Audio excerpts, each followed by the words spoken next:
Welcome, my sleepless travelers, to another journey through the shadows of history. Tonight, we're not marching with legions or cheering gladiators in the Colosseum. Instead, we're diving into something far more dangerous and far more familiar. Money. Yes, the Romans weren't just masters of war and architecture. They also perfected the art of ruining their own economy. History has a twisted sense of humor. The Roman Empire's inflation story shows us that bad money policies can take down even the strongest of civilizations. Imagine living in the world's greatest empire, surrounded by marble, gold, and endless conquests, only to find that your coin purse buys less wine, less bread, and fewer tickets to the circus each year. Sound familiar? Over the next chapters, we'll trace how Rome went from silver-rich coins to worthless tokens, from feeding the people to bleeding the treasury dry, and from economic strength to a crisis that echoes eerily in today's headlines. Along the way, we'll meet emperors who clipped coins, generals who drained treasuries, and ordinary Romans who discovered that wealth can vanish overnight. So, settle back, close your eyes if you wish, and let's uncover how even the eternal city couldn't escape the eternal problem of inflation. And while you listen, don't forget to like, subscribe, and drop a comment, because unlike Roman currency, your support doesn't lose value over time. Asterisk. Close your eyes, dear listener, and imagine yourself walking through the bustling streets of ancient Rome at the height of its power. The air is alive with the scent of baked bread and spiced wine, the sound of sandals slapping against cobblestone, and the shouts of merchants selling olives, figs, and silks from the farthest corners of the empire. In your hand, you hold a coin, a small, round piece of silver known as the denarius. That little coin is more than just metal. It's Rome's promise. It tells you that your empire is strong, that the legions are paid, that the aqueducts will flow, and that the markets will remain full. For centuries, the denarius carried the weight of Roman power, stamped with the faces of emperors who wanted you to believe in their stability. Money, after all, is just trust made shiny. In the beginning, the Roman system of currency was something of a marvel. The Republic hand, later the Empire, was built on coins that actually held value. Silver denarii, gold aurei, and bronze asses circulated through every province, binding together a diverse people with a common language of trade. A soldier on the Rhine frontier, a merchant in Alexandria, and a senator in Rome all trusted that the coins in their hands meant the same thing. That kind of stability is the secret ingredient in any empire's recipe for success. But here's the bitter twist. The very same empire that once anchored the Mediterranean in prosperity would also be undone, at least in part, by the slow and corrosive creep of inflation. Not through barbarian swords at first, not through plagues or fire, but through tiny changes in the coins themselves. Picture an emperor staring at the treasury. War is expensive. Feeding the people is expensive. Building grand monuments to remind everyone how glorious you are is unsurprisingly also expensive. The coffers begin to run thin, and when the silver piles get low, a clever emperor discovers a trick. Melt down the coins, mix in a little more cheap metal, and suddenly you have twice as many coins to spend.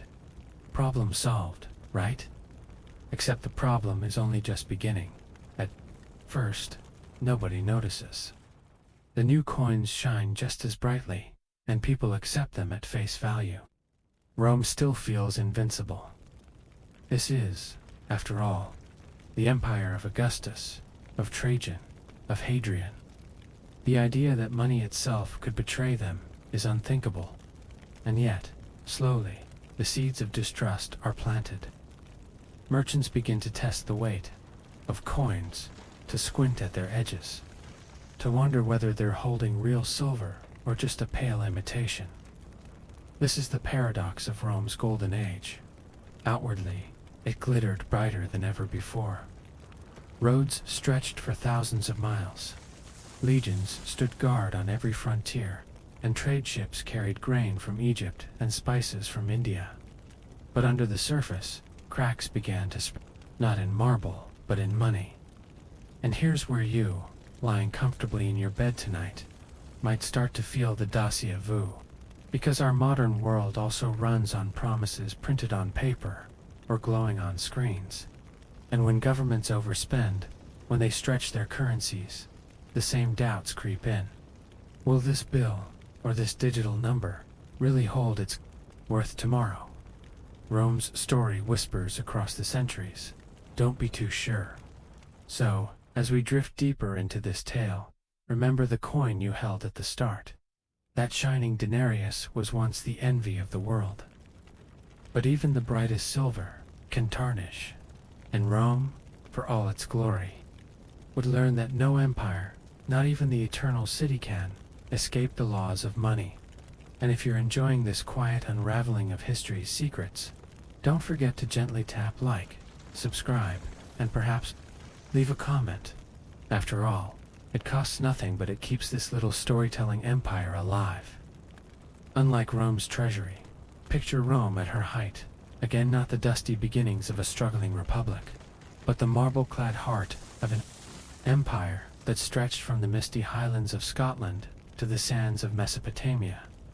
The emperors liked to remind everyone of this glory, not only through speeches and coins, but through things you could see, touch, and walk beneath. The Colosseum, the aqueducts, the triumphal arches, and the baths that could make even a modern spa look shabby. All of it cost money, mountains of it. Now, Rome wasn't poor. Far from it. Conquests brought in treasure. Taxes rolled in from provinces. Trade routes glittered with wealth from Africa, Asia, and beyond. But here's the uncomfortable truth. Rome also had a spending problem. Think of it like a teenager who suddenly got access to an unlimited credit card. At first it feels glorious. Then the bills arrive. The emperors weren't just funding monuments. They had armies to maintain, huge, professional, and expensive armies. A legionary soldier wasn't just given a sword and told good luck. He expected regular pay, land or bonuses when he retired, and a steady supply of food and equipment. Multiply that by tens of legions across continents, and the imperial budget quickly began to sweat. And then there was the Roman crowd. The people of Rome, the masses who gathered in the Circus Maximus, who filled the amphitheaters, who lined up for their daily ration of grain. They weren't just citizens. They were also an audience that emperors desperately needed to please. Bread in circuses wasn't just a clever phrase. It was a survival strategy for rulers who knew that an unhappy mob could topple them faster than a barbarian horde. Free food, free entertainment. Elaborate festivals that all drained the treasury. The first warning signs appeared during the reigns of emperors who thought money was infinite. Nero, for instance, infamous for his wild spending and questionable hobbies, poured wealth into artistic projects, palaces, and games. After the Great Fire of Rome, in 64 CE, he rebuilt parts of the city with lavish extravagance, including his golden house, which wasn't exactly a budget-friendly construction. Guess who paid for it? Not Nero.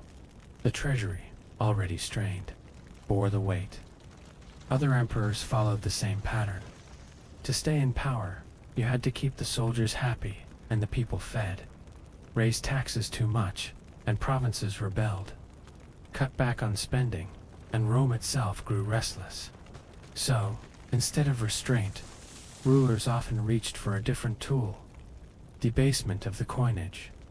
Why raise unpopular taxes when you could magically create more money by reducing the silver in each coin? It felt like printing money without printing. Presses clever. Yes, dangerous. Absolutely. But before the full debasement came, people were already whispering. Merchants complained of fluctuating values. Provinces resisted heavy taxation, and historians like Tacitus noted the strain on finances. These were the first cracks in the glittering facade of the Roman economy. It's fascinating, isn't it? How power convinces leaders that they can outsmart math. Rome's emperors believed that military glory and popular support were worth the cost, even if the numbers didn't quite add up. And that's a familiar tune. Modern governments too often believe deficits are mere inconveniences, not ticking clocks. Rome's story reminds us that even the strongest empire can't escape the weight of arithmetic. So, next time you see a government promising both massive spending and no tax hikes, just picture a Roman emperor grinning as he orders another lavish festival, whispering, "Don't worry, the coins will cover it."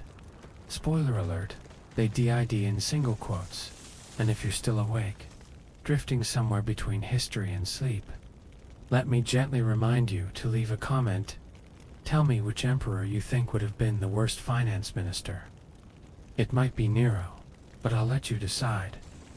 Let's step into the daily life of an ordinary Roman citizen. Not a senator, not a general, but the baker selling loaves near the forum, or the mother haggling for olives at the market.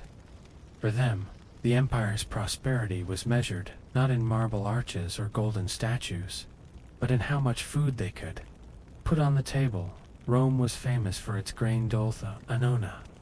This system distributed free or subsidized grain to hundreds of thousands of citizens in the capital. At first glance, it seemed brilliant, a way to keep the people fed and happy, preventing unrest. But feeding a city of nearly 1 million mouths required a staggering amount of imported grain, mostly from Egypt and North Africa. The logistics alone were monumental fleets of ships sailing across the Mediterranean, warehouses packed with grain, and officials tasked with making sure the supply chain didn't collapse. Now, imagine what happened when the value of money started slipping. The state had to pay for grain, soldiers, and entertainment with coins that carried less and less silver. At the same time, the people noticed that their money didn't stretch as far. Prices crept upward. That loaf of bread that once cost a single coin now cost 2, then 3.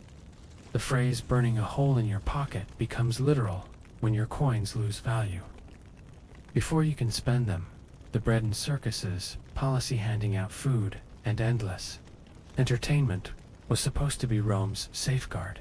Instead, it became a trap. Emperors who feared riots poured more money into spectacles. Gladiatorial games grew larger, chariot races more extravagant, festivals more frequent. The people cheered, but the treasury bled. Meanwhile, the average Roman family found that basic necessities were harder to afford. The irony is almost comedic. Emperors spent fortunes to distract the public from economic troubles, while those very expenses deepened the crisis. Historians often describe moments when Romans began hoarding gold and silver, refusing to trust the base coins flooding the market. Imagine going to pay for bread, only to have the baker squint at your coin, bite it with his teeth, and shake his head too light. He mutters, demanding more coins for the same loaf. This erosion of trust is the heart of inflation, not just numbers on a ledger, but confidence crumbling in the marketplace. And if this sounds eerily modern, it should. From Weimar Germany's wheelbarrows of paper money, to Zimbabwe's trillion-dollar notes, and even our own quiet fears about rising prices today, the pattern is the same. When governments overspend and money loses its weight. Literally, in Rome's case, ordinary people pay the price first. But let's not forget the humor. Tucked in history's cruelty, picture an emperor standing proudly in the Colosseum, throwing coins into the crowd to appear generous. The people scramble to grab them, cheering wildly, only to discover later that those shiny gifts barely buy a handful of figs. Rome, it seems, had invented the world's earliest version of cheap PR stunts. So, while emperors basked in applause and senators boasted of Rome's eternal greatness, the cracks widened. For the man in the marketplace, for the mother at the bakery, the empire's promises of abundance felt emptier each year. Inflation wasn't just an economic concept. It was a daily irritation, a gnawing sense that the empire's golden age was in fact losing its shine. If you're still with me, somewhere between a smile and a sleepy sigh, let me invite you. Drop a comment. If you lived in Rome, would you rather take your chances with free grain from the state, or try your luck running a bakery in a world where money melts like wax? By the late 3rd century, the Roman economy had spiraled into something close to chaos. Armies marched not only against barbarians but against rival emperors, each one draining the treasury. Silver in the coins had dwindled to pathetic traces, sometimes little more than a dusting on the surface. Inflation was no longer creeping, it was galloping. And into this storm strode Diocletian, a man determined to save the empire with sheer force of will. Diocletian is one of those emperors who deserves both admiration and ridicule. On the one hand, he stabilized the political system by splitting the empire into eastern and western halves, creating the famous tetrarchy. On the other hand, his economic policy reads like the punchline to a tragic joke. Faced with runaway inflation, Diocletian did what many rulers ancient and modern dream of doing. He simply tried to outlaw rising prices. In the year 301 CE, he issued the Edict on Maximum Prices. This monumental decree attempted to set price caps on over 1,000 goods and services across the empire. Everything from a loaf of bread to a pound of beef, from a pair of shoes to the wages of a farm laborer, was given a legal maximum. The logic was simple. If prices are too high, let's just order them to be lower. Problem solved, right? Except, of course, the economy doesn't work like that. Markets aren't obedient soldiers. Bakers couldn't afford to sell bread at the mandated price when grain itself costs more. Farmers couldn't deliver meat at the capped value without starving themselves. The result? Goods disappeared from legal markets. Black markets flourished. Instead, where real prices were higher, but at least the food was available. Imagine being a Roman citizen under Diocletian's edict. You walk into the forum with your coin purse, hoping to buy bread. The official stall is empty. No baker dares sell at the state's impossible price. But down the alley, a shadowy merchant whispers, "I have bread, but you'll pay triple." Inflation hadn't been solved. It had just gone underground. Worse still, Diocletian enforced his edict with brutal punishments. Violators could face harsh penalties, even death. Yet fear didn't feed bellies, and the law only deepened resentment. Farmers hid their crops. Merchants hoarded goods. Soldiers, ironically, were among the few who continued to receive supplies. Another sign that the empire's priorities leaned heavily toward survival of the state rather than the prosperity of its citizens. Historians record that the edict failed almost immediately. It was mocked, ignored, and ultimately abandoned. In trying to command the economy by decree, Diocletian revealed the limits of imperial power. Armies could conquer provinces, emperors could build palaces, but no ruler could dictate the true value of bread. If all this feels uncomfortably familiar, that's because governments across history have repeated Diocletian's mistake. From medieval monarchs fixing grain prices to modern states enforcing rent controls or currency pegs, the idea persists that law can override economic reality. Rome reminds us that it can't, at least not for long. Picture Diocletian, convinced he was saving Rome, while in reality he was pushing more people into black markets, where trust, not law, decided value. The empire survived him, but his policies left a bitter lesson. No emperor, no matter how powerful, can legislate away inflation. So next time you hear about a government trying to fix prices, remember the empty stalls of Diocletian, Rome, and the baker who disappeared into the shadows. History chuckles, and not kindly. And if you're still awake, let me invite you subscribe if you haven't, so you don't miss the next time history reveals just how absurdly human our past rulers really were. As the last embers of the 3rd century faded, the Roman world looked very different from the glittering empire of Augustus. The silver and the denarius had almost vanished. The state had resorted to awkward price controls, and ordinary citizens lived with a gnawing sense that their coins bought less every year. What once had been a solid foundation of trust between government and people had eroded into cynicism. But before we close this chapter, let's step out of the Roman Forum and into our own world for a moment, because the echoes of Rome's inflationary struggles are not faint, they are deafening. Think of Weimar Germany in the 1920s, when families carted wheelbarrows of banknotes to buy a single loaf of bread. Think of Zimbabwe in the 2000s, printing trillion-dollar bills that couldn't buy lunch. Think of Venezuela, where stacks of cash became cheaper than toilet paper. These modern catastrophes echo Rome's slow decline, reminding us that when money loses credibility, so too does the state that issues it. Even more quietly, we hear Rome's voice in our own debates today. When governments expand spending beyond their means, when central banks tinker endlessly with money supply, when citizens worry about prices creeping upward, it's the same old drama. The costumes have changed, but the plot remains. Rome whispers across the centuries, "Don't think it can't happen to you." What makes Rome's story especially tragic and oddly comforting is that the empire didn't collapse overnight. Inflation weakened trust, but people carried on. They still baked bread, still went to the games, still prayed at temples. Empires, like people, rarely crumble in a single moment.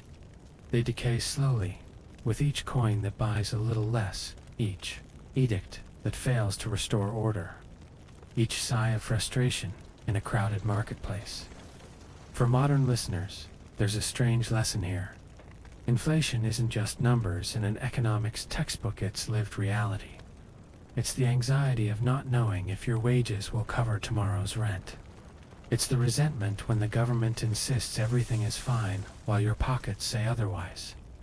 The Romans knew that feeling, and perhaps, as you listen in the quiet of the night, you know it too. But let's not end too grimly. Rome's tale is cautionary, yes, but also fascinating. The empire that built aqueducts, roads, and amphitheaters also built the world's first lessons in bad monetary policy. And those lessons are still worth studying, if only to avoid repeating them. So, as we close this first chapter, let me leave you with a thought. Money is not just silver, or paper, or pixels. It's trust. And once trust is broken, it is nearly impossible to restore. Rome found that out the hard way. If you enjoyed this quiet wander through history, don't forget to like this video, subscribe to the channel, and share your thoughts in the comments. Tell me, do you think our modern empires are wiser than Rome, or are we walking the same road with shinier coins? Imagine once more that little coin in your hand, the denarius. In the early days of the empire, under Augustus and his successors, it gleamed with nearly pure silver. You could trust it, merchants accepted it without a second thought, and its value was respected across continents. That coin wasn't just money, it was Roman credibility made tangible. But as the centuries rolled on, something curious began to happen. The emperors, faced with rising costs and endless demands, discovered a trick. Why keep pouring almost pure silver into coins when you could stretch the supply by diluting it? So began the slow, steady debasement of Rome's currency, the financial equivalent of watering down wine at a feast. At first, nobody notices. Then, gradually, everyone does. The numbers tell the story starkly.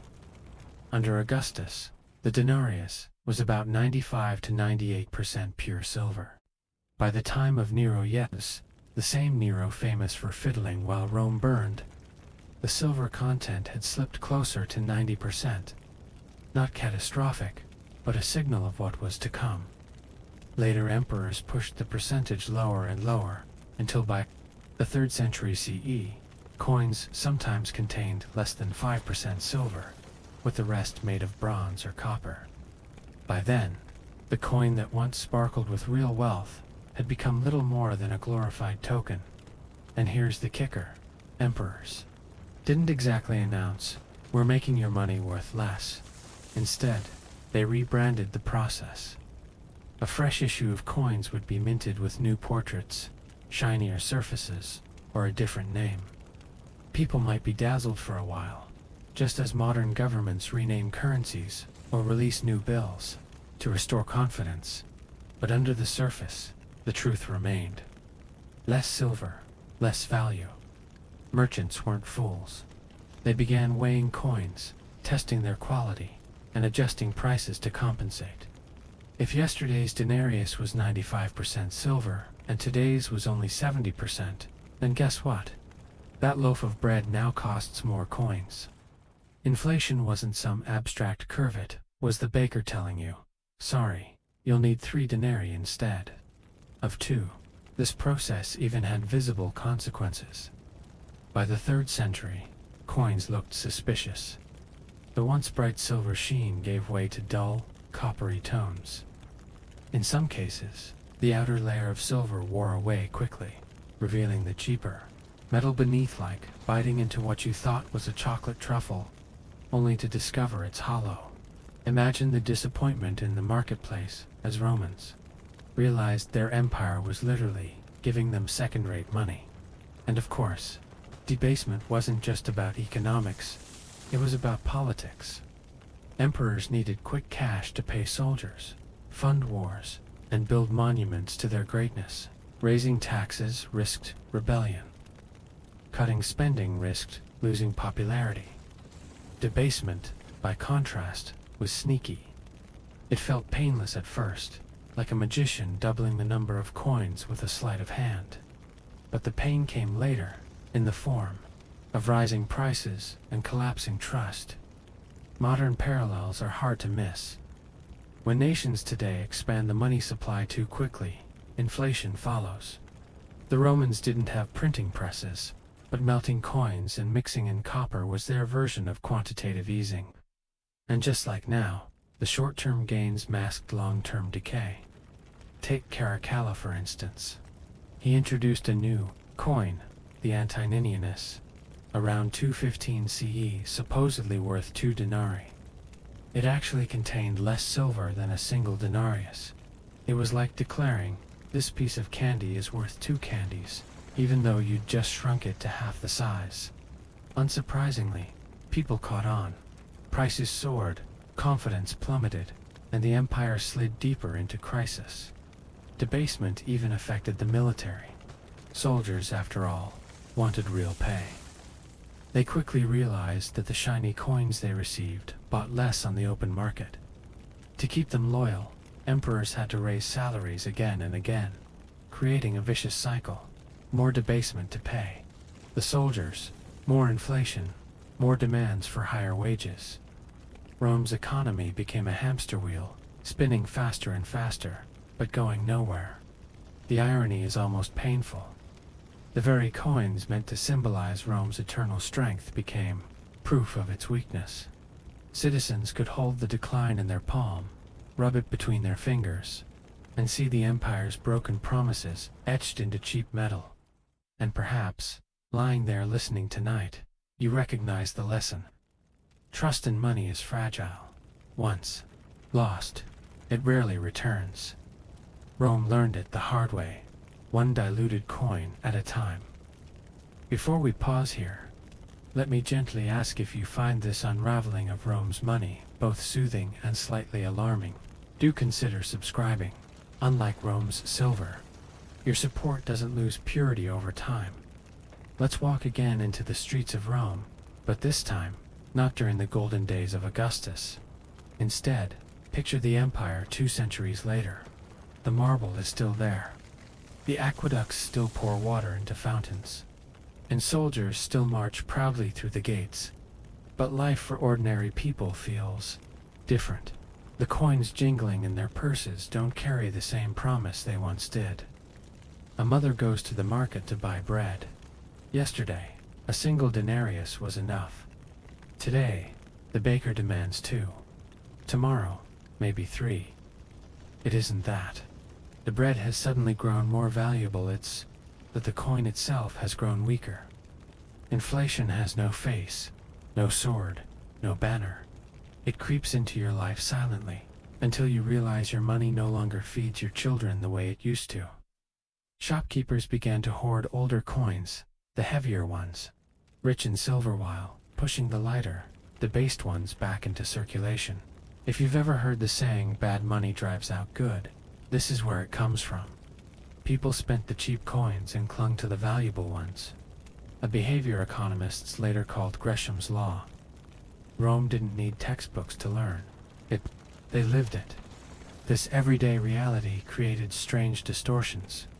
Merchants began demanding payment in kind grain, livestock, or labor instead of unreliable coins. Soldiers, too, sometimes insisted on being paid, not in debased denarii, but in gold, or even in goods like land. Imagine working a month only to be told, sorry, your paycheck is worthless. How about a sack of wheat instead? That was Roman life. The erosion of money also eroded trust. Contracts, debts, and wages became harder to calculate. A farmer renting land might find that the coins he collected from tenants were worth far less than expected. A craftsman promised a payment for his work might discover, by the time he was paid, that his wages no longer covered even basic food. Anger simmered in the streets, not always directed at barbarians or politicians, but at the very coins clinking in purses. And yet, life carried on. Romans adapted in ways that feel eerily familiar. Wealthier families stored their value in gold jewelry, land, or foreign trade, goods anything safer than debased coins. Poorer citizens, with no such options, bore the brunt of inflation. In a way, it widened the gap between rich and poor. The elite could shield themselves, the masses could not. Sound familiar? Some Roman writers even mocked the absurdity of it all.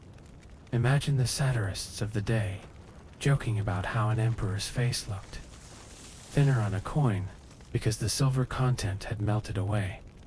Humor, after all, is one of the few ways people survive decline. But there's also something deeply human. In these struggles, inflation wasn't just numbers, it was disappointment. It was watching savings vanish. It was realizing the empire could no longer keep its promise. Ordinary Romans didn't use the word inflation. They just knew that life was harder, money was weaker, and trust was thinner. If you're drifting toward sleep now, think of that Roman mother again. Her worry is timeless. Will tomorrow's coin feed her child? That question has echoed through ages, from Rome to modern times. It's one of history's cruel constants. And if this reflection moves you, or if you'd like to smile at history's bitter humor, drop a comment. Tell me, would you prefer to be paid in Roman coins or in bread itself? I know which one. The baker's wife would choose. If there was one group in Rome you absolutely could not afford to anger, it was the soldiers.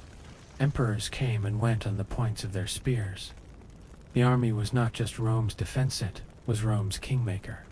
And soldiers, like everyone else, noticed when their pay began to shrink in value. Picture a legionary on the northern frontier, standing in a damp camp near the Rhine. He's just received his wages, a handful of coins stamped with the emperor's face. At first glance, it looks like wealth. But when he goes to buy wine or meat, the merchant demands twice as many coins. As before, the soldier quickly realizes the empire has cheated him. This tension forced emperors into a vicious cycle. To keep the army loyal, they had to raise wages regularly. But to raise wages, they needed more money. And to get more money, they debased the currency, further pouring cheaper metals into coins, minting more of them, and feeding the very inflation that caused the problem in the first place. It was like trying to put out a fire by throwing oil on it. The situation was made worse by Rome's constant wars. Border defense was expensive, civil wars were frequent, and each new claimant to the throne promised even bigger bonuses, donativa, to the legions if they supported his rule. Soldiers grew accustomed to this system of bribery, knowing that loyalty was a commodity emperors had to purchase, and those payments had to come from somewhere, namely, the taxpayers. Ah, the taxpayers, Roman citizens and provincials alike, bore the crushing weight of imperial needs. As coins lost value, the state demanded more taxes, often in goods rather than money. Grain, livestock, and labor became preferred forms of payment, because they were harder to debase than currency. For wealthy landowners, this was inconvenient. For poor farmers, it was devastating. Imagine giving up your harvest, not just to feed your family, but to feed a government machine that felt increasingly distant and corrupt. By the time of the 3rd century crisis, entire regions groaned under taxation. Some farmers abandoned their land rather than pay, leading to food shortages and empty fields. Rome's proud military machine, once fueled by voluntary loyalty, was now sustained by coerced taxes and increasingly worthless coins. The irony is striking. The legions that had built Rome's empire became one of the main engines of its economic decline.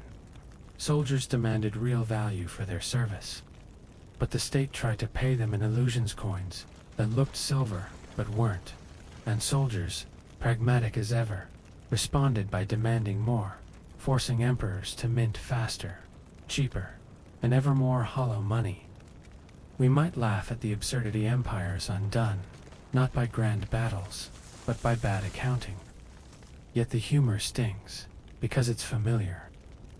Even today, governments sometimes paper over financial cracks by printing money, borrowing endlessly, or promising benefits they cannot afford.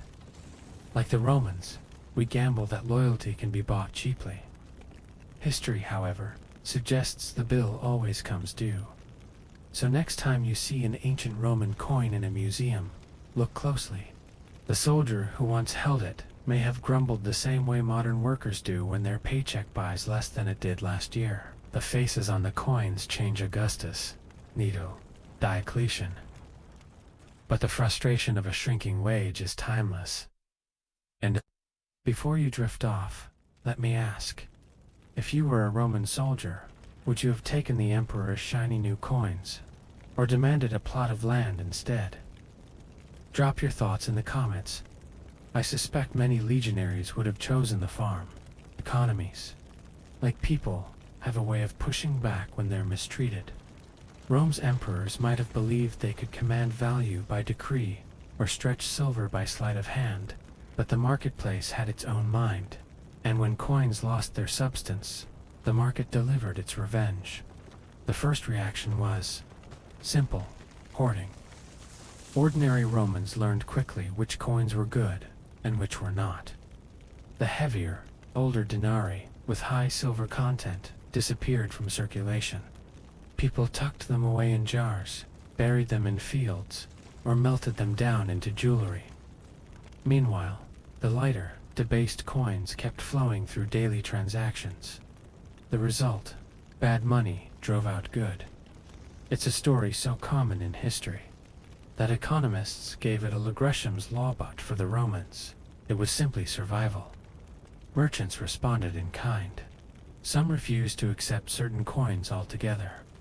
Others demanded higher quantities of debased coins for the same goods. Still others bypassed currency entirely, insisting on barter. A farmer selling grain might prefer a bolt of cloth, a jug of oil, or a direct exchange of livestock, rather than risk being stuck with worthless metal. Rome's glittering coin economy slowly reverted to a more primitive system, not because Romans wanted it, but because they couldn't trust their own money. Then came the black markets, official stalls in the forum, bound by imperial price edicts, often stood empty. No baker wanted to lose money selling bread for capped prices. No butcher wanted to slaughter cattle only to be paid in debased coins. So goods slipped into the shadows. Down alleyways, behind closed doors, merchants sold at real prices, ignoring the emperor's proclamations. If you wanted bread, wine, or cloth, you went to the hidden market and paid more, sometimes much more. This shadow economy undermined trust, not just in money, but in government itself. Citizens saw the gap between imperial decrees and daily reality. When Diocletian or others claimed prices were fair by law, but everyone knew bread cost double in the back alleys. The credibility of the state collapsed alongside its currency. The social consequences were sharp. Inequality widened as elites hoarded gold, land, and foreign luxuries, while the poor struggled to survive on debased wages. Food riots erupted in cities when supplies ran short. Farmers, pressured by taxes and unfair coinage, abandoned land. Communities fractured under the strain. Rome's famed unity began to look more like patchwork. And yet, amid the hardship, human creativity emerged. Some provinces minted their own local currencies to restore trust. Soldiers sometimes bypassed coins entirely, receiving payment in land grants or direct goods. Families adapted by forming networks of barter, trading what they had for what they needed. These coping strategies were impressive, but they were also a clear sign that the empire's central authority was weakening. What makes this period so fascinating is the irony. Rome had once prided itself on order, law, and stability. Roads, aqueducts, and armies symbolized a world bound together by imperial power. But in the markets, chaos reigned. Coins no longer connected people, they divided them. And in the whispers of black markets and the clink of hidden silver, the empire's decline was measured more clearly than in any battlefield loss. For us today, the lesson lingers. When trust in money vanishes, people will always find alternatives. They will hoard, barter, or flee into shadow economies. Inflation doesn't just change numbers, it changes behavior, society, and even the soul of a nation. So as you drift toward rest, imagine walking through a Roman alley, hearing the quiet bargaining of merchants who no longer trust the empire's coins. That whisper in the dark was the true sound of Rome's economy collapsing. And if you found this glimpse into ancient markets intriguing, don't forget to like and subscribe, because unlike Rome's currency, your support is the one thing here that doesn't get devalued. For centuries, the denarius had been the heartbeat of Roman commerce. Born in the Republic, refined under Augustus, it was more than a coin. It was a symbol of Rome's promise, the assurance that the empire's word was as solid as silver. But by the time the 3rd century dragged to a close, that promise had withered. By then, the denarius had become a sad parody of itself. What once had been nearly pure silver was now little more than a copper disc, dusted with a thin wash of silver that quickly rubbed away in circulation. Imagine handing over a coin that left your fingers green, its silver shine gone after a few weeks in a market stall. The mighty denarius, the coin that once built roads, paid legions, and bought the loyalty of millions, was effectively dead. Confidence collapsed. Merchants no longer trusted the currency. They demanded gold, barter, or payment in kind. Soldiers, too, turned up their noses at the worthless coins, forcing emperors to issue pay raises again and again. Even tax collectors, the most stubborn functionaries of empire, began accepting goods directly rather than coins. Rome had slipped back into a patchwork economy where money no longer united provinces, it divided them. The antininess introduced by Caracalla only worsened the decline. Supposedly worth 2 denarii, it contained far less silver than even one. People quickly caught on, mocking the emperor's audacity. By mid-century, the empire was drowning in these inflated tokens, their silver content so pitiful that some archaeologists joked they were bronze with aspirations. And yet, Rome didn't collapse in a single gasp. Life went on. Farmers still plowed, Bakers still baked, gladiators still fought. But beneath the surface, trust had eroded so deeply that money itself, Rome's greatest glue, no longer held. When citizens began doubting the coins in their hands, they also doubted the empire that minted them. The fiscal rot mirrored the political chaos of the crisis of the 3rd century, when emperors rose and fell like sparks in a firestorm. Eventually, new systems arose. Reforms under Diocletian and later Constantine introduced different currencies with more success, like Constantine's solidus, a gold coin that restored credibility for a time.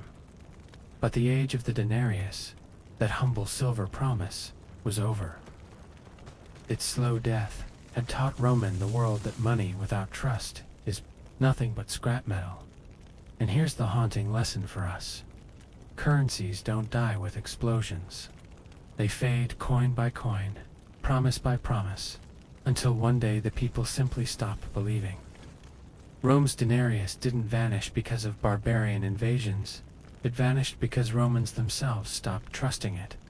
As you rest tonight, perhaps consider your own coins, your bills, or even the glowing numbers in your bank account. They all work because you, and everyone else, believe they do. Rome reminds us that belief is fragile and, once broken, it's nearly impossible to repair. If this story of the denarius has stirred you, let me gently remind you. Subscribe and share your thoughts in the comments.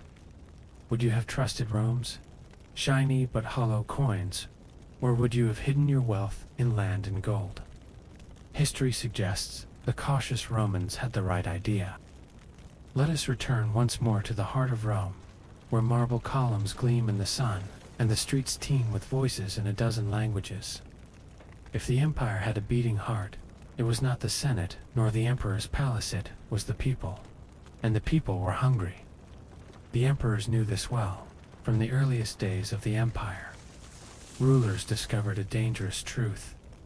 The loyalty of Rome's citizens could be purchased not just with victories in battle, but with grain and entertainment. The famous phrase, panem, et circenses bread, and circuses was not coined by accident. It captured the uneasy bargain between emperor and people. Feed us, amuse us, and we will stay quiet at first. The system worked beautifully. Grain from Egypt and North Africa flowed into Rome's warehouses. The unknown, the state's grain dole distributed food to hundreds of thousands of citizens. Families who might otherwise have starved found their bellies full. Meanwhile, the Colosseum roared with spectacles. Gladiators clashing in armor, wild beasts imported from Africa, and mocked naval battles staged in flooded arenas. The people cheered, and emperors basked in their approval. But nothing in history is free, least of all bread and circuses. Behind the dazzling shows and generous handouts lurked an insatiable appetite for money. Feeding the masses drained the treasury, not just in Rome, but in other cities across the empire. Staging games consumed vast resources, exotic animals, elaborate sets, trained gladiators, and endless staff. Some emperors, desperate for popularity, staged games lasting weeks, even months. The costs soared into fortunes that might otherwise have strengthened the army or repaired infrastructure, and when money grew scarce, the emperors reached for their favorite trick, minting more coins. The result was predictable. As silver content fell and inflation rose, the very bread meant to appease the people became harder to provide. Citizens noticed that their monthly grain dole didn't stretch as far, that prices for wine and oil crept ever upward. The emperor could still promise bread, but the bread was thinner, more expensive, and less filling than before. The circuses, too, betrayed the inflationary decay. In earlier days, a ticket to the games was affordable to almost anyone. But as coinage debased, prices had to rise. The state often subsidized or gave away tickets to keep the poor entertained, but this only increased the financial burden. Eventually, spectacles grew gaudier and more desperate. as emperors tried to distract from economic woes with bigger shows. Imagine the irony. While citizens grumbled about the price of bread, they watched elephants paraded in the arena, each one costing more to transport than an entire neighborhood's food supply. The strain was not lost on Roman writers. Juvenal, the satirist who coined bread and circuses, wrote bitterly that the people no longer cared about civic duty, politics, or freedom. All they wanted was a full belly and a good show. And the emperors, eager to maintain control, fed this laziness with handouts that eroded both the treasury and the people's spirit. Yet the people were not blind. They knew when the bread grew stale, when the wine tasted watered, when the coins in their purses felt lighter. Inflation wasn't just economic, it was psychological. Every loaf that cost more, every ticket that demanded extra coins, reminded them that Rome's greatness was slipping. And here lies the tragicomedy. The very system designed to pacify the masses ended up fueling their resentment. Bread became a symbol not of generosity, but of disappointment. Circuses became not just entertainment, but evidence that emperors cared more about applause than stability. Each free handout carried the hidden tax of inflation, burning holes in pockets across the empire. If you're listening now, drifting into that calm space between thought and dream, consider the parallel with our own time. Governments still hand out promises, stimulus checks, subsidies, flashy projects, all meant to appease restless citizens. Sometimes they work, sometimes they backfire. Rome's story suggests that the bill always arrives, whether in higher prices, weaker money, or broken trust. And just before you close your eyes, picture this: a Roman child sitting in the stands of the Colosseum, cheering as gladiators clash, while her mother clutches a purse that buys less food each week. Bread and circuses kept the people quiet, but only for so long. If you find this blend of history and irony soothing, let me invite you once more. Like, subscribe, and comment. Would you have cheered for the circuses, or complained about the bread? History suggests the Romans did both sometimes in the same breath. If Rome had a lifeline, it was not the Tiber flowing lazily through the city, but the steady stream of grain ships arriving from across the Mediterranean. Picture the great grain fleets from Egypt, dozens of massive ships, their sails white against the blue sea, creaking under the weight of wheat destined for Roman ovens. Without this steady supply, the capital would starve. The grain dole, the unknown, was both Rome's pride and its curse. Hundreds of thousands of citizens depended on it. It was the ultimate political weapon. Whoever controlled the grain controlled Rome itself. Emperors knew this. To keep their throne, they had to keep the bread flowing. But like everything else in the empire, this system became more fragile as inflation gnawed at the foundations, paying for the fleets, the warehouses, and the soldiers who protected shipments required real money. And as coins lost their silver, costs ballooned. The empire had to demand more taxes in kind. Farmers were ordered to deliver wheat, not coins, to ensure the unknown stayed afloat. Landowners who once paid taxes with money now found officials seizing their harvest directly. Some tried to hide grain, others abandoned their fields altogether. Slowly, the great breadbasket of the empire shrank. Meanwhile, the grain that did arrive in Rome was distributed unevenly. Wealthy elites found ways to secure extra supplies, while ordinary families often stood in long lines, clutching coins that bought less each month. Frustration simmered in the forums. Riots sometimes broke out when grain shipments were delayed. Imagine the tension in a city of 1 million people, all depending on ships that might be delayed by storms or by pirates. The economic absurdity deepened. To calm unrest, emperors expanded the grain dole, offering even more free food. But nothing is free. The cost drained the treasury, forcing yet more coin debasement. Prices climbed higher still, The very handouts meant to stabilize Rome fanned the flames of inflation. It was a fiscal Ouroboros snake devouring its own tail. Gold, by contrast, told a different story. While silver coins withered into copper husks, gold aurii remained relatively stable. Elites hoarded them, hiding them in vaults or wearing them as jewelry. Gold became the currency of the rich, untouchable by inflation, while the poor juggled worthless denarii. A Roman senator could still buy a villa with gold. A Roman baker's wife, meanwhile, struggled to buy a week's flour with debased silver. This divide widened the chasm between classes. Rome had always been unequal, but inflation made inequality visible.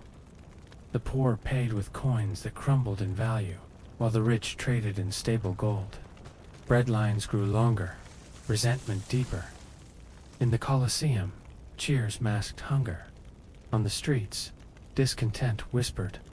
The empire's empty pantry was not just literal, it was symbolic. Rome could conquer provinces, build roads, and dazzle the world with monuments, but it could not keep its own people fed without debasing its promises. And when the promise of bread faltered, so too did the promise of empire.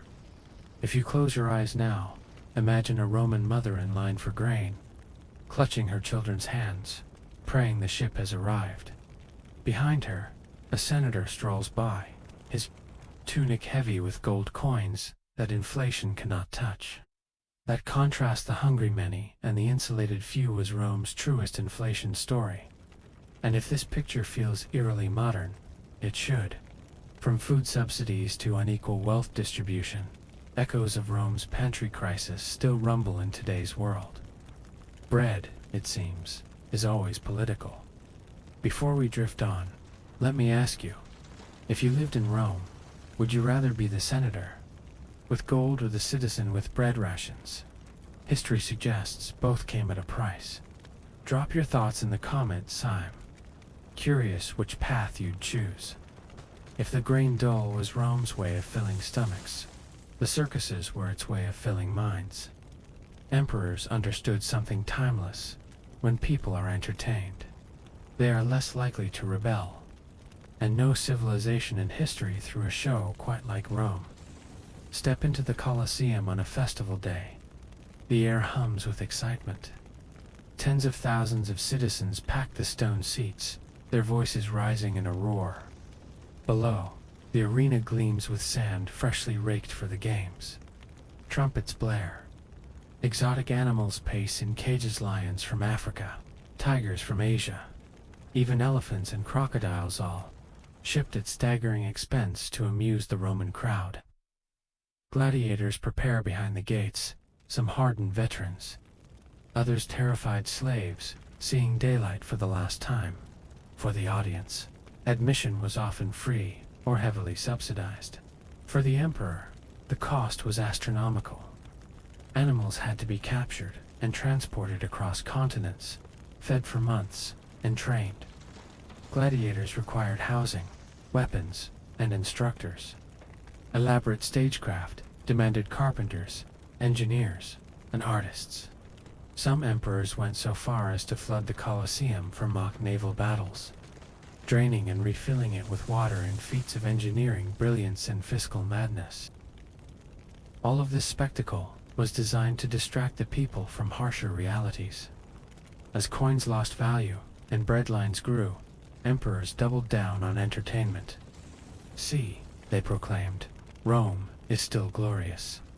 Forget your empty purses. Look at the lions. It was, in modern terms, the ultimate propaganda campaign. But inflation has a way of spoiling even the grandest show. Every lion costs more. Every gladiator's upkeep rose with prices. As coins debased, the cost of spectacles soared. Emperors paid anyway, because popularity was worth the price. Yet the bill always came due. The treasury bled silver, while the games grew longer, more extravagant, more desperate. Some emperors became notorious for their circus spending. Commodus, the megalomaniac son of Marcus Aurelius, not only staged endless games, but insisted on starring in them himself. He fought as a gladiator, dressed as Hercules, basking in cheers that he mistook for love. Behind the applause, the empire's finances withered. The circus economy created a strange paradox. To distract citizens from economic hardship, emperors spent lavishly on shows. But those very expenses worsened the financial crisis, creating more hardship that demanded even bigger distractions. It was a cycle of decadence, spinning faster until the empire staggered beneath its own extravagance. And yet, we cannot deny the brilliance of it. For centuries, Rome kept its people pacified, not just with bread, but with awe. The Colosseum, Circus Maximus, and countless amphitheaters across the empire still stand as silent witnesses to this strategy. They remind us that power is not only about armies and laws, it is also about spectacle. If this feels uncomfortably familiar, that's because it is. Modern states to know the power of distraction. Flashy projects, endless entertainment, bred in circuses of a digital kind. Rome was simply the first to perfect the art. So, as you drift closer to sleep, imagine sitting high in the Colosseum, cheering with the crowd as a gladiator salutes the emperor. For a moment, you forget the rising cost of bread. For a moment, Rome feels eternal. But deep down, you know the circus is only a mask. Beneath the sand, the empire bleeds. And if this story stirs you, don't forget drop a comment. Tell me, would you have cheered for the games, or grumbled about the taxes that paid for them? The Romans, I suspect, did both dash loudly. Forget emperors for a moment. Forget the grandeur of circuses and the spectacle of lions. To truly see the damage of inflation, we need to follow the cobblestone paths of Rome and listen to the voices of ordinary citizens. Because history isn't just written in decrees and monuments, it's lived in markets, kitchens, and crowded tenements. Imagine walking through a busy Roman market in the 3rd century. The stalls are piled high with olives, figs, bread, and jugs of wine. But instead of cheerful haggling, the air is tense. A merchant holds up a coin, squints at it, and mutters, "Too light." He demands 2 coins where once he took 1. A baker insists that the price of bread has doubled since last week. A mother shakes her head, clutching her child's hand, realizing her family will go hungry tonight. For the poor, inflation was merciless. Daily wages, already meager, failed to keep up with rising prices. A laborer who once bought enough food, with his pay, now found himself short, forced to skip meals or water down wine to fill his belly. Rent in crowded tenement buildings ate up more and more of a family's budget. Children went without meat, relying instead on bread and porridge. Malnutrition crept in, quiet but deadly. Meanwhile, the middle classes, the artisans, shopkeepers, and small traders faced their own struggles. Their savings, carefully stored in coins, evaporated in value. A craftsman, who once dreamed of buying a small farm, discovered his savings no longer covered even a donkey. Inflation punished thrift, rewarding only those who spent quickly or hoarded. Gold resentment bubbled. Why should years of careful work vanish in the blink of an emperor's coin reform? And then there were the wealthy. Senators and equestrians often weathered inflation with ease, hoarding gold, land, or foreign luxuries that held their value. While the poor juggled debased coins, the rich dined on imported oysters and sipped vintage wine. The gap widened. Rome, always unequal, became even more so under the pressure of inflation. Bread lines stretched while villas sparkled with mosaics. The anger of the streets grew sharper with every transaction. Some Romans adapted in clever ways. Barter became common. A gangrene traded for cloth, labor exchanged for oil, neighbors pooling resources to survive. But while barter solved some problems, it also revealed how far the empire had regressed. What was the point of an empire-wide coinage if people no longer trusted it. Every deal struck in chickens and sacks of wheat was an admission that Rome's economy was broken. Writers of the time captured the mood. Historians noted riots when grain ran short, protests when taxes grew unbearable, and endless complaints about corrupt officials skimming from both bread and circus funds.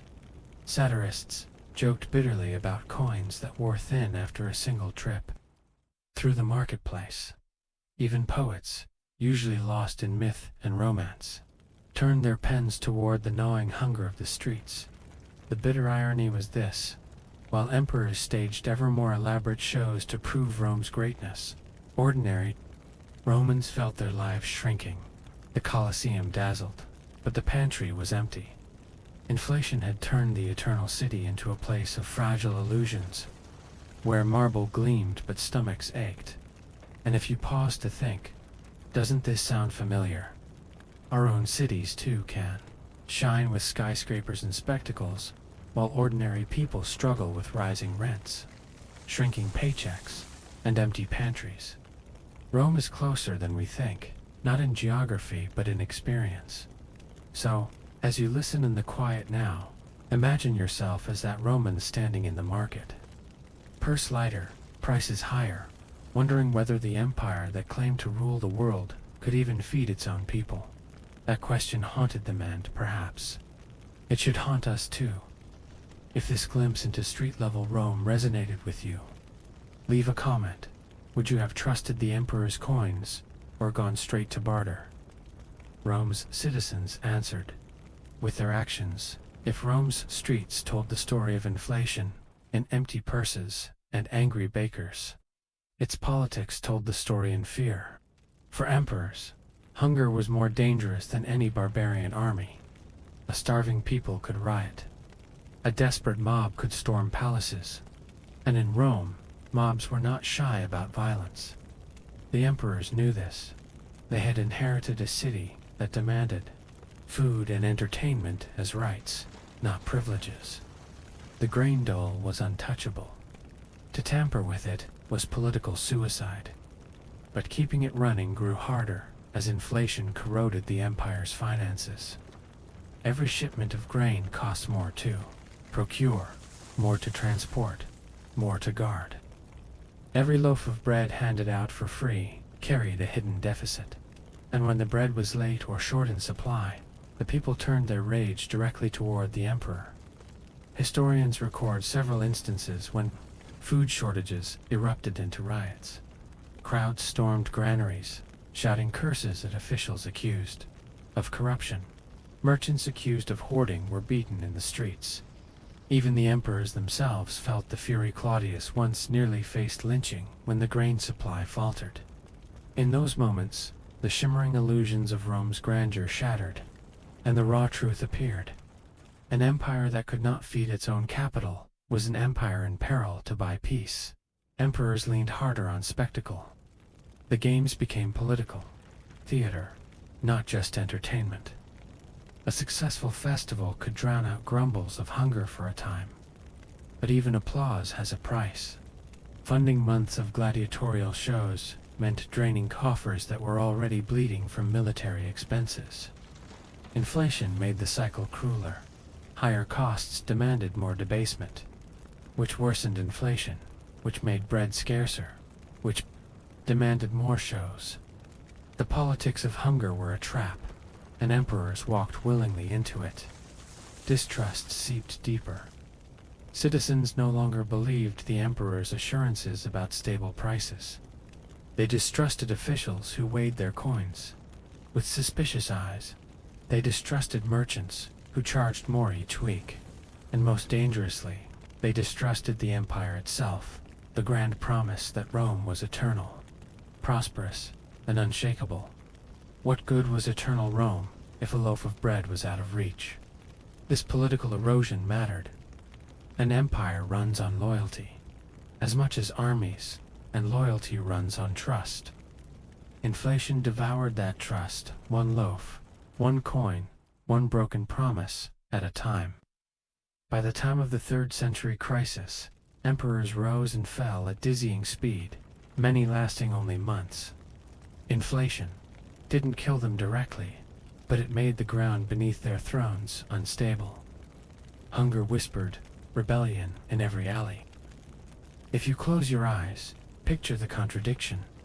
Senators debating in marble halls, emperors parading through triumphal arches, while just outside, mothers wept over empty baskets, and angry crowds threatened revolt. Bread was not just food, it was politics, and when bread failed, so did the empire's fragile bond with its people. Perhaps the cruelest joke is how familiar this all feels. Modern governments, too, fear the politics of hunger, food subsidies, price controls, public spectacles. They echo Rome's desperate balancing act.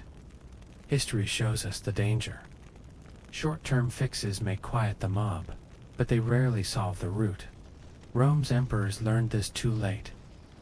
So as we close this chapter, remember, it was not only swords and invasions that weakened Rome. It was distrust. It was the hollow coin, the late-grain ship, the overpriced loaf. Bread and circuses could distract, but only for a while. And if this journey into the politics of hunger has kept you company, don't forget to like, subscribe, and share your thoughts. Would you have trusted Rome's emperors to feed you, or would you have joined the angry mob outside the granary? By the time Diocletian rose to power in 284 CE, the Roman Empire was less a proud giant and more a wounded beast, staggering on its legs. The 3rd century had been a nightmare. Historians call it the crisis of the 3rd century, and for good reason. In the span of just 50 years, more than 24 emperors had seized the throne, most of them murdered or overthrown within a few years. Civil wars tore through provinces, barbarian raids struck deep into Roman lands, and plagues decimated populations. And behind it all, fueling the chaos like dry tinder, was the economy. The denarius had long since become a joke. Soldiers no longer trusted their wages, merchants no longer trusted coins, and citizens hoarded whatever scraps of gold or silver they could find. Inflation wasn't creeping any more, it was galloping like a runaway chariot. Prices doubled, tripled, then soared beyond reason. For many Romans, it must have felt as if money itself had lost meaning. Picture the empire in those days.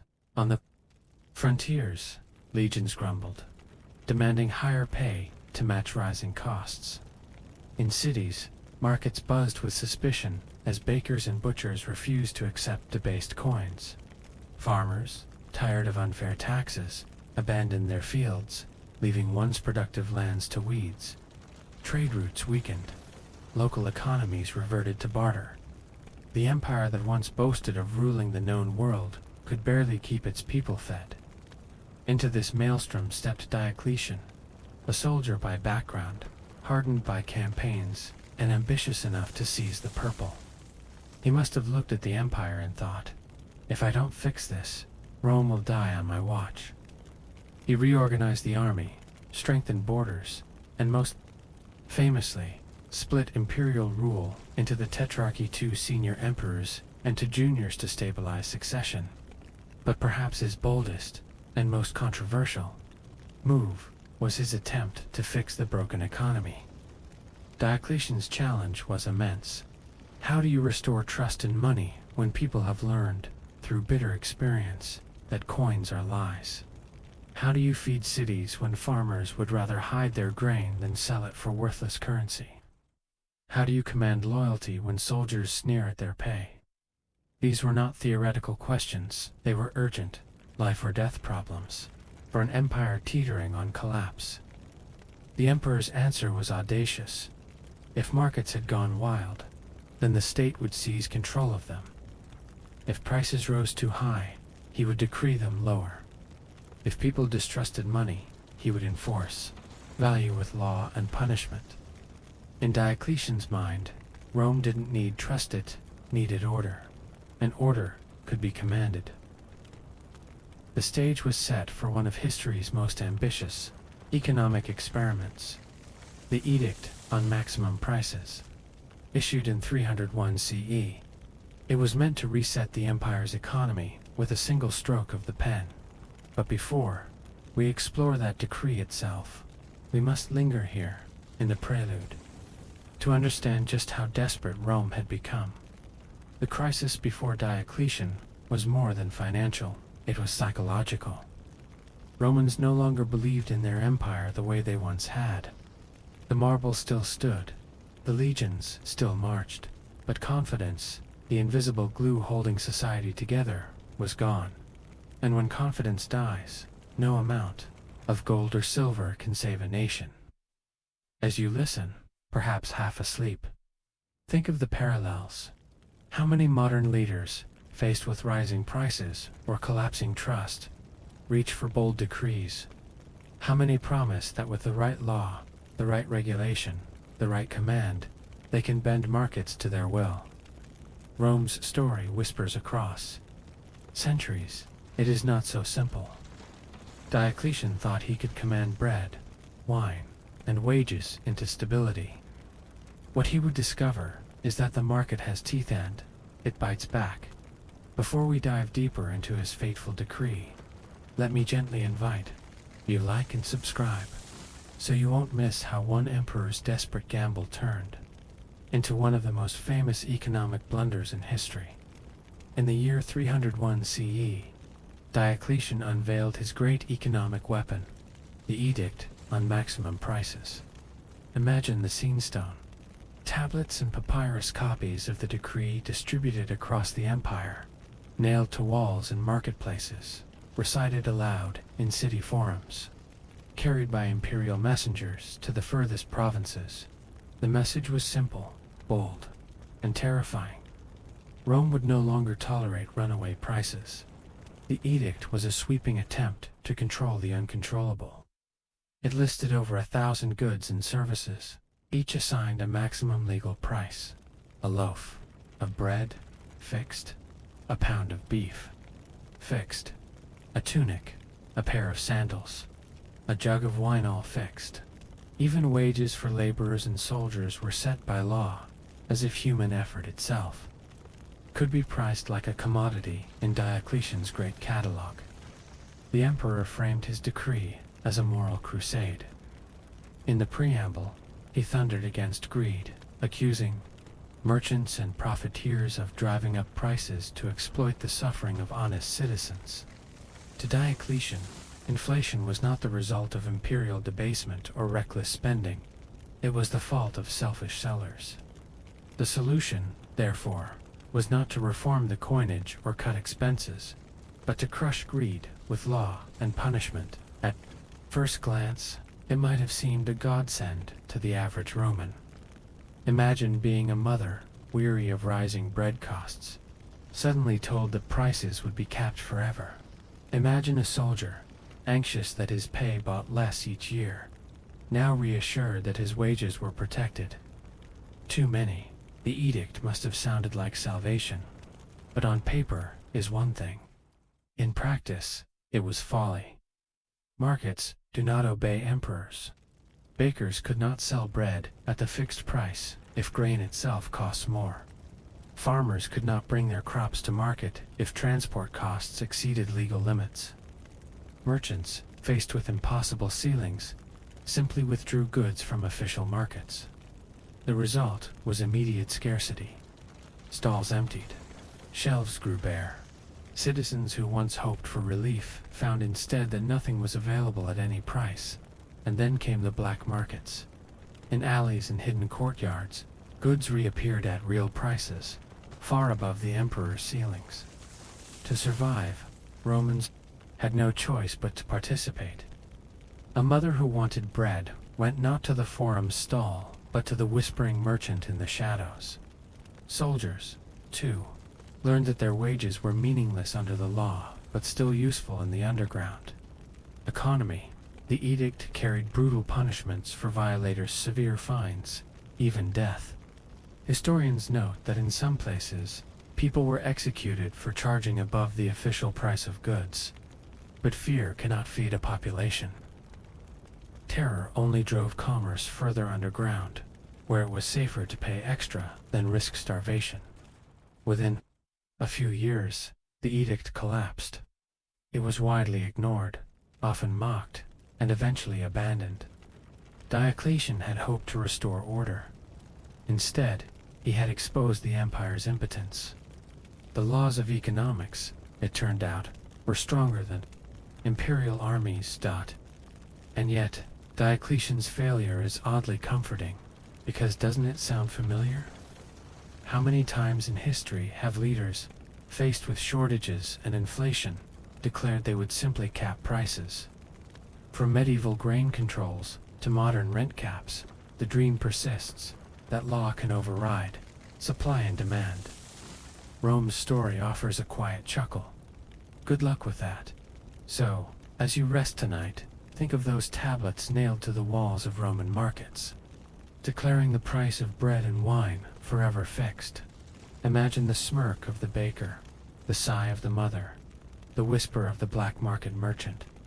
Paper decrees may crumble, but hunger endures.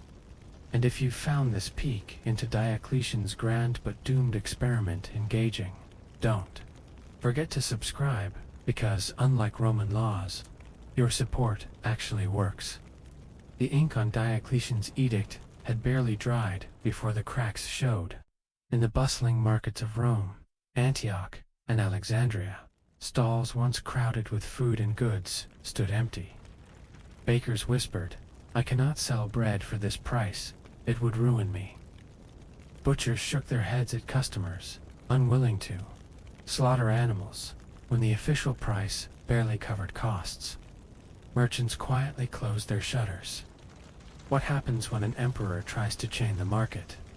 The market slips into the shadows. Almost overnight, black markets bloomed, down narrow alleys, behind taverns, in courtyards hidden from the watchful eyes of officials.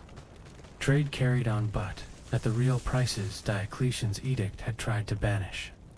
The hungry still found bread. The thirsty still bought wine. Soldiers still got their meat, but only if they were willing to pay what sellers demanded. And so began a farce of daily Roman life. By law, bread might cost 1 denarius. In practice, it cost 3, 5, or even more in the shadows. The official market was a theater of scarcity, while the black market thrived as the true economy. Ordinary Romans learned to navigate the dance, nod politely at the empty stalls in the forum, then slip down the alley to whisper with the man who actually had flour. But Diocletian was not amused. The edict was not just an economic measure, it was a statement of imperial authority. To ignore it was to insult the emperor himself. And Rome, as always, responded with force. The punishments for violating the edict were severe. Merchants caught charging above the maximum price faced crippling fines or execution. Soldiers were dispatched to enforce the law, their presence in markets turning transactions into tense, fearful affairs. Chroniclers tell us that in some regions, blood was shed over nothing more than the price of bread. Yet fear did not stop the black markets, it only made them more secretive. Traders grew cautious, using trusted networks and coded exchanges. A sack of grain might be gifted in exchange for a favor. A jug of wine might be shared for a token of gratitude. Human ingenuity, once turned loose, easily outmaneuvers decrees. The cruelty of enforcement had unintended effects. Farmers, terrified of punishment, sometimes refused to bring goods to market at all, hiding their harvests rather than risk being accused of profiteering. Scarcity worsened. Prices on the black market soared even higher. The very law meant to bring fairness only deepened inequality. The wealthy could afford inflated shadow prices, while the poor were left staring at empty stalls. Imagine the bitterness. A Roman mother, clutching her child, sees bread advertised at the emperor's price, but cannot buy it because no baker dares sell at that loss. Instead, she trudges to a hidden cellar, pays 3 times as much, and risks punishment for breaking the law. The emperor's promise of cheap bread had become a cruel joke. And here lies the lesson. Power can build roads, conquer armies, and even flood an arena for naval battles. But power cannot make bread cheap by decree. The market is not a legion that marches at command. It is a living thing, bending and twisting around laws, finding ways to survive. Diocletian discovered this truth the hard way. The black markets of Rome may sound ancient, but they are strangely familiar. From prohibition speakeasies in 1920s America to modern currency exchanges in countries with fixed rates. Whenever governments try to suppress reality, people find a way. Rome's alleys whisper to us. People will always trade, even if it means breaking the emperor's law. As you drift in thought, perhaps smile at the absurdity of it all. The world's mightiest empire, with armies spanning continents, was defeated not by enemies on horseback, but by bakers in back alleys and mothers desperate for bread. And if you've enjoyed this quiet stroll into Rome's hidden markets, leave a comment. Do you think you'd have dared the black market for food or starved in obedience to Diocletian's decree? For all its thunder and bravado, Diocletian's edict on maximum prices collapsed with astonishing speed. What was proclaimed as the cure for Rome's economic sickness became, within a few short years, a ghost of parchment and stone inscriptions, ignored by nearly everyone it was meant to control. The reasons were painfully simple. The edict demanded that bakers sell bread at a loss, that butchers sacrifice their cattle for coins of vanishing worth, and that farmers haul grain to market only to be paid in money they distrusted. It was economic theater without substance and emperor's wish written into law, but unsupported by reality. And markets, as always, had the last word. Black market trade flourished, prices soared in the shadows, and official markets remained. Bare enforcement bred resentment. Violence broke out between citizens and soldiers. Entire communities learned that the emperor's law was something to be sidestepped, not respected. In trying to command prices, Diocletian had accidentally eroded respect for the very institution of law itself. Even Diocletian must have realized the futility. His inscriptions crumbled in the sun, ignored by merchants too busy surviving to obey. By the time Constantine rose to power in the early 4th century, the edict was largely abandoned. In its place came new reforms, including the introduction of the gold solidessa coin, stable enough to restore at least a shred of confidence. The experiment of fixing prices by decree was quietly left behind, remembered only as a grand failure. But history has a way of repeating jokes, even bad ones. The lesson Rome forgot or perhaps refused to learn is that trust cannot be legislated, and value cannot be commanded. Once money loses credibility, no law, no matter how severe, can restore it overnight. Only time, discipline, and real substance can. And yet, centuries later, rulers across the world tried the same gambit. Medieval kings capped the price of grain. Revolutionary France fixed the value of bread. Modern governments toy with rent controls, wage freezes, and artificial price ceilings. Always the same dream, always the same failure, to decree away reality. For ordinary Romans, the collapse of the edict was less dramatic than history books suggest. They simply kept doing what they had been forced to do: barter, hoard, trade in the shadows, and cling to any coin that still carried weight. The emperor's grand words meant little. The market was the real empire now. Imagine standing in the forum, years after the edict's announcement. The inscriptions still linger on marble slabs, their letters proclaiming fixed prices for bread and oil. But the people passing by barely glance at them. To them, those words are not law, they are graffiti, relics of an emperor who thought he could outsmart hunger. The true price of bread is still whispered in alleys, exchanged in coin and barter, unaffected by imperial fantasies. If you're listening now, drifting into that calm space between thought and sleep, perhaps let this thought settle. Rome learned that power can build walls, raise armies, and conquer worlds, but it cannot command trust. That must be earned. And maybe, just maybe, as we scroll through our own headlines of rising costs and political decrees, Rome's forgotten lesson taps us on the shoulder. Bread will always cost what it costs, no matter what the law says. If you found this story sobering, don't forget to like and subscribe.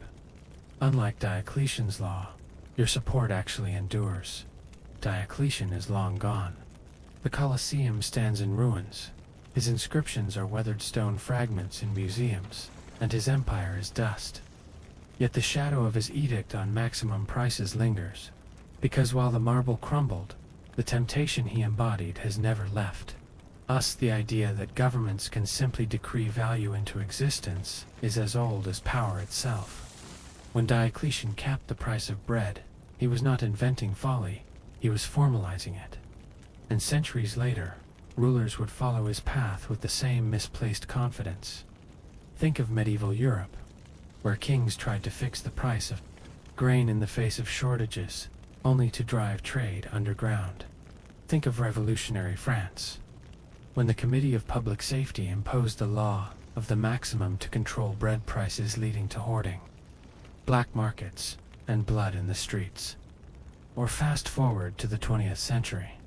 From wartime rationing to modern rent caps, from Venezuela's price freezes to the endless tinkering of central planners, the ghost of Diocletian grins from the sidelines. The pattern is always the same. The decree sounds noble: protect the people, curb greed, stabilize society. But reality is not so pliable. Goods vanish, markets fracture, and those who can least afford scarcity suffer most. Diocletian learned this in Rome's alleys, where mothers still paid 3 times the legal price for bread. And we see it echoed today, when supermarket shelves stand empty under the weight of fare, prices that no supplier can survive.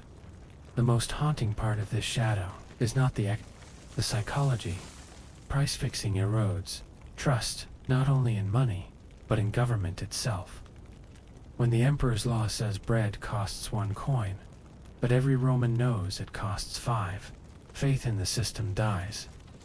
Once trust is broken, it cannot be restored by threats. Only honesty and stability can heal it. Rome never regained that trust in silver coins. They had to start over with gold. So what does Diocletian teach us across 1,700 years? Perhaps that the laws of supply and demand are stronger than any emperor, king, or parliament. That good intentions mean little if they fight against reality. And that the true cost of bad economics is not just numbers, it is confidence. The invisible foundation of every civilization. If you close your eyes, picture Diocletian himself, standing proudly as his scribes carve the edict into stone. He believes he has solved Rome's greatest problem. And yet, in that same moment, somewhere in an alley, a baker whispers the real price of bread to a desperate mother. That whisper, not the emperor's decree, was the true voice of Rome's economy. And maybe, as you listen tonight, that whisper drifts across time, because the world has not forgotten Diocletian, it repeats him. If this reflection stirred something in you, leave a comment. Do you think today's leaders are wiser than Rome's emperors? Or do we still carve Diocletian's mistakes into modern stone? And of course, subscribe so that unlike the emperor's edict, these stories don't vanish into the shadows. When Rome's denarius finally crumbled into irrelevance, few could have guessed that its story would echo for millennia. Yet here we are, centuries later, still whispering about the empire's inflation, still recognizing its shadows in our own lives. History is never content to sit quietly in dusty scrolls. It has a way of reappearing, mocking us with dossier vu. Think of the Weimar Republic in the 1920s. Germany, staggering under the weight of war, reparations, and political chaos, began printing money at a furious pace. At first, citizens were relieved. Finally, Wages and notes filled their hands. But soon, like Rome, they realized the notes were hollow promises. Prices doubled, then tripled, then soared into the absurd. A wheelbarrow of cash could barely buy a loaf of bread. Housewives burned bundles of banknotes for heat because firewood was cheaper. Doesn't that sound like a Roman mother, clutching a purse of debased coins that bought less food every week? The faces on the currency changed. Caesars became Reichsbank presidents, but the punchline remained the same. Or look at Zimbabwe in the 2000s. Economic mismanagement and reckless money printing unleashed inflation so wild it made Roman debasement look modest. $1 trillion notes circulated, their value evaporating before citizens could spend them. People rushed to shops the instant they were paid, knowing that by evening, their wages might not buy a single meal. Roman soldiers once demanded pay in land or gold because their coins were worthless. Zimbabwe's citizens demanded the same in goods, services, anything but money. And then, Venezuela. In the last decade, oil dependency, corruption, and failed policies created shortages and price spirals. Shelves emptied, black markets thrived, and the government like Diocletian imposed strict price controls. The result was the same. Goods vanished, citizens bartered, and trust in money withered. History chuckled, because Diocletian had already played this script 17 centuries earlier. But perhaps the most unsettling echo is closer to home. In times of crisis, pandemics, wars, recessions, modern governments still reach for Rome's old tools, expanding currency, handing out subsidies, and sometimes flirting with price caps. Often these measures feel necessary, even merciful, but lurking in the background is Rome's bitter lesson. Short-term relief can sow long-term decay if trust in money erodes. What ties all these echoes together is not just economics, but psychology. Inflation is not only about coins or notes, it is about faith. Money works because people believe it does. Once that belief cracks, no decree, no speech, no slogan can glue it back together. Romans stopped trusting their denarii. Germans stopped trusting their marks. Zimbabweans stopped trusting their dollars. And in every case, rebuilding faith took generations. And so Rome whispers to us, not as a relic, but as a mirror. Every time prices creep higher, every time governments promise that this time will be different, every time citizens wonder whether their money tomorrow will be worth less than today, the ghost of the denarius stirs. It reminds us that no empire, not Rome, not Weimar, not even our modern giants, is immune to the corrosive power of inflation.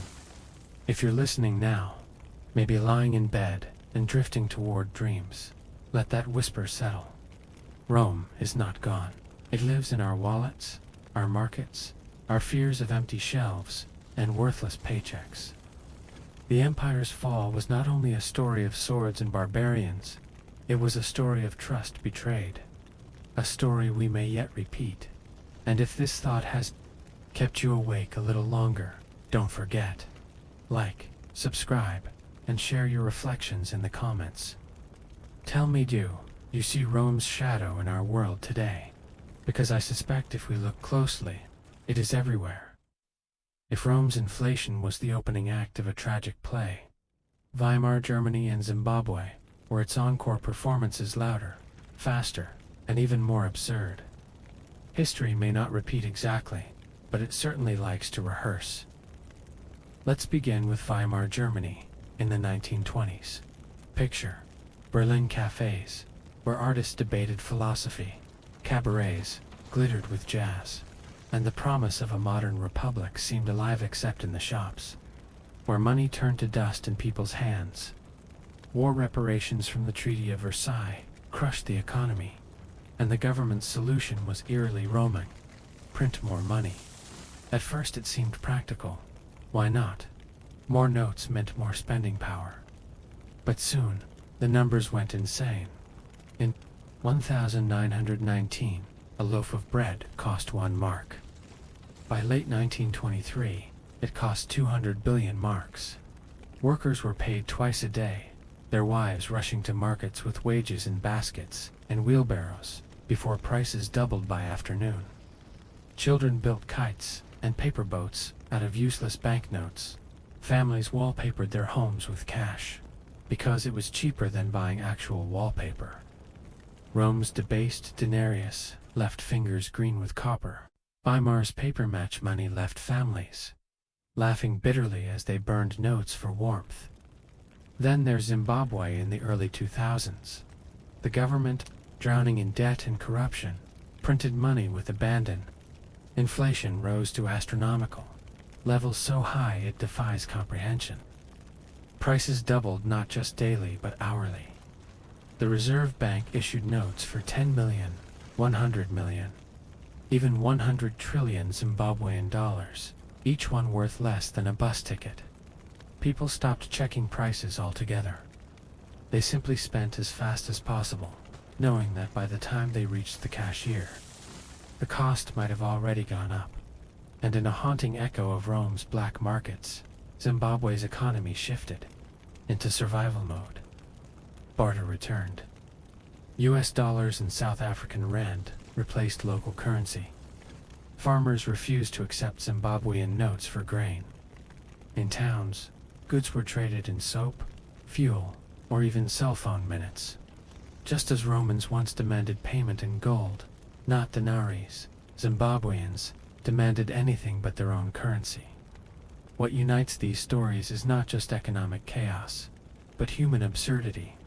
Inflation strips away dignity. A Roman soldier once mocked his wages as worthless. A German child once used banknotes as toys. A Zimbabwean farmer once carried a stack of trillion-dollar bills only to buy a loaf of bread. The comedy is bitter, but it reveals something profound. Money is only paper, metal, or numbers until we believe in it. Without that belief, it collapses into farce. And here's the kicker. Both Weimar and Zimbabwe teach us how quickly confidence can vanish. Rome's debasement stretched over centuries. Weimar collapsed in a few years. Zimbabwe's disaster unfolded in months. Trust, once broken, can disintegrate faster than any empire can react. These echoes matter because they aren't just history, they're warnings. Every time a government expands its money supply recklessly, every time leaders pretend they can outsmart scarcity with laws, every time citizens sense their paychecks shrinking in real value, Rome, Weimar, and Zimbabwe murmur in unison. Be careful so, as you lie here listening, maybe smile at the surreal images. A Roman baker biting coins to test their silver. A German child flying a kite made of banknotes. A Zimbabwean shopper needing a backpack of bills for a bus ride. Different ages, different empires. The same joke hand, the same sting. And if this story of wheelbarrows and worthless cash resonates with you, tap like and subscribe. Unlike hyperinflated money, your support doesn't lose value overnight. Rome's shadow doesn't just stretch across centuries, it lingers in today's headlines. One of the clearest modern echoes is Venezuela, where the same patterns of inflation, distrust, and desperate policies played out almost exactly as they did under Diocletian and his successors. For decades, Venezuela was one of the wealthiest nations in Latin America, buoyed by vast oil reserves. But dependence on oil revenues, combined with corruption, political mismanagement, and reckless spending, created the perfect storm. When oil prices fell, the government turned to the same trick that emperors had used to millennia earlier: print more money. At first, citizens barely noticed. Wages rose, subsidies flowed, and for a moment it felt as if the empire of petroleum was invincible. But then prices began to creep, then sprint, then explode. A carton of eggs that once cost a few bolivars suddenly cost hundreds, then thousands, then millions. Ordinary Venezuelans carried stacks of bills to buy groceries, just as Germans once carted wheelbarrows of marks. And Romans once lugged purses of debased denarii, and then came the price controls. The government, echoing Diocletian's edict, declared that essential goods bread, flour, meat, even toilet paper would have fixed maximum prices. It sounded noble. Protect the people from greedy merchants. But markets obey no decree. Stores emptied overnight. Producers refused to sell at a loss. Shelves that once held milk and flour stood barren. Just as in Diocletian's Rome, the black markets filled the gap. In hidden stalls and whispered exchanges, goods reappeared at real prices far higher than the official ceilings. Mothers lined up for hours at government stores, only to leave empty-handed, then scoured alleys to buy a few eggs at triple the legal cost. The emperor's marble inscriptions had become, once again, the graffiti of futility. The modern circus. In Venezuela wasn't gladiators and lions, it was propaganda. State-run television, broadcast parades, patriotic festivals, and endless speeches about resilience and revolution. Citizens cheered because what else could they do?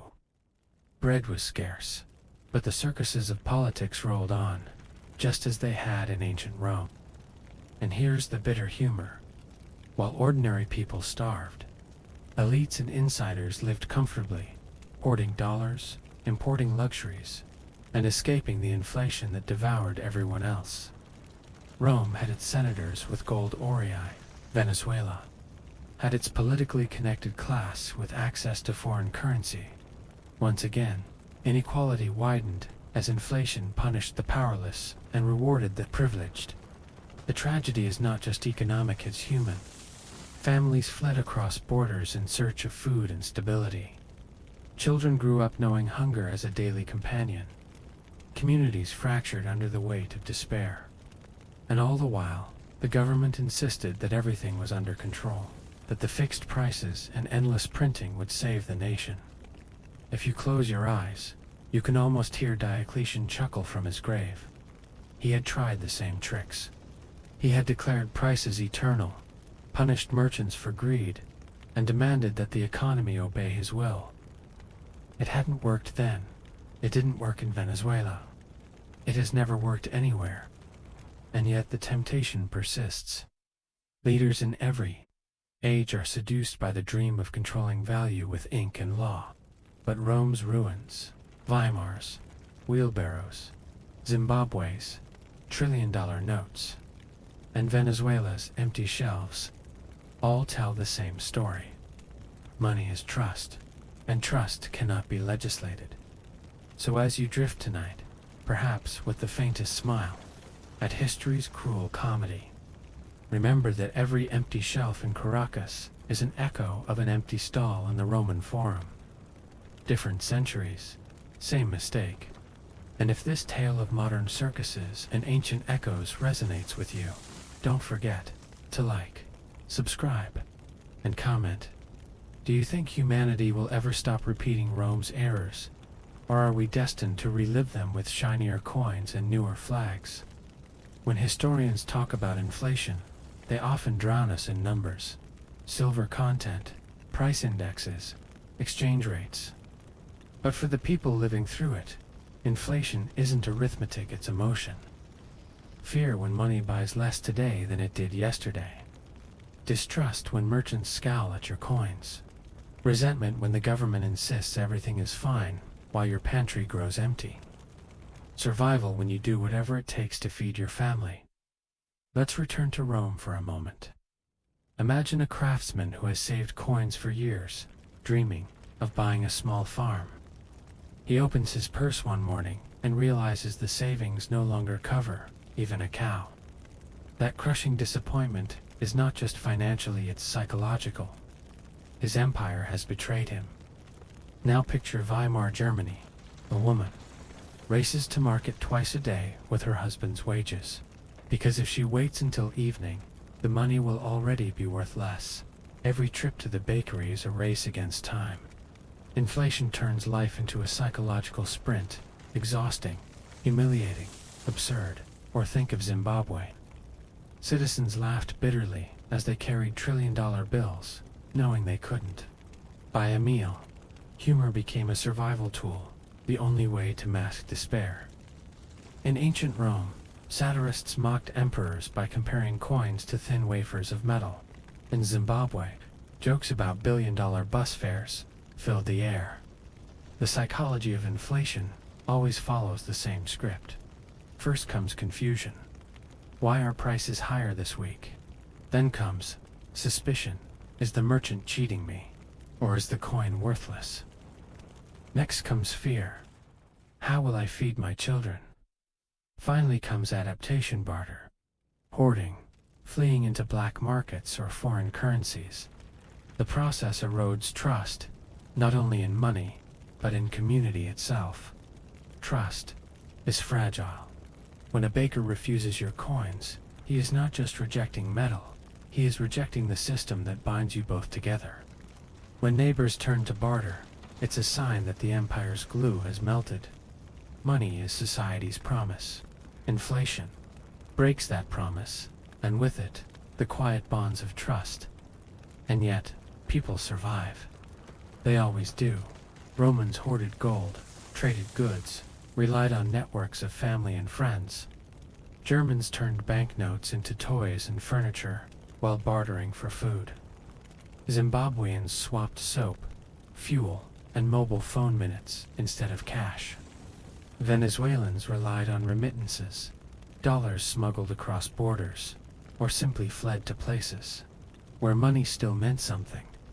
Inflation teaches resilience, but it also scars. Generations who lived through it often carry a lifelong distrust of money and government. Germans who saw Weimar collapse clung to stability, paving the way for new authoritarian promises. Romans who watched the denarius die placed their hope in gold solidi instead. Venezuelans who lost faith in bolivars clutched at dollars like lifelines. Once trust is shattered, it never returns the same. And here's the unsettling part. Inflation doesn't just change markets, it changes minds. It makes cynics of citizens, skeptics of savers, gamblers of workers. It whispers, spend now, hoard now, trust no one. That whisper corrodes the very spirit of a society. Rome heard it, Weimar heard it, Zimbabwe and Venezuela heard it, and perhaps, sometimes, we hear it too. As you lie back now, maybe drifting toward sleep, let this thought linger. Inflation is not just history's cruel joke, it is a test of faith.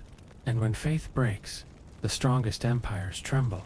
And if this reflection touched you, don't forget to like and subscribe. Tell me in the comments, would you have hoarded coins, trusted barter, or fled for something safer? History suggests that survival, not loyalty, always wins. Rome is gone, or so the stones tell us. Its legions have marched into dust.